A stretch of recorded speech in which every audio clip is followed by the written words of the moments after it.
Kadapa ZP chairman పీఠంపై కన్నేసింది TDP. బలం లేకపోయినా పదవి దక్కించుకునేందుకు ప్రయత్నాలు ప్రారంభించింది. ఉప ఎన్నిక జరగబోయే 2 చోట్ల గెలిచి తీరాలనే పట్టుదలతో ఉంది.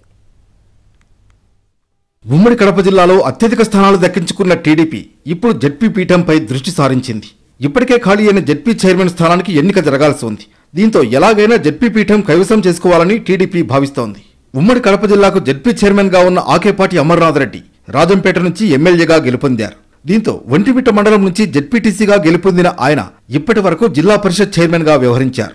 చైర్మన్ పదవితో పాటు తన జెడ్పీటీసీ పదవికి కూడా ఆయన రాజీనామా చేయడంతో ఇక్కడ ఉప ఎన్నిక అనివార్యమైంది. ఇప్పటికే పులివెందుల జెడ్పీటీసీ ఓ రోడ్డు ప్రమాదంలో మృతి చెందడంతో ఆ స్థానం ఖాళీగా ఉంది.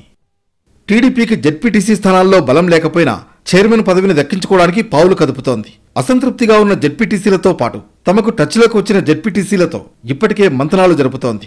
అభివృద్ధి పనుల్లో తమకు ఎలాంటి ఆటంకాలు లేకుండా ఉండాలంటే జెడ్పీని కైవసం చేసుకోవడం ఒకటే మార్గమని టీడీపీ భావిస్తోంది. పులివెందుల, ఒంటిమిట్ట మండలాల్లో ఖాళీ అయిన జెడ్పీటీసీ స్థానాలకు ఉప ఎన్నికలు జరిపి తమకు అనుకూలమైన అభ్యర్థిని గెలిపించుకోవడానికి ప్రయత్నాలు చేస్తోంది.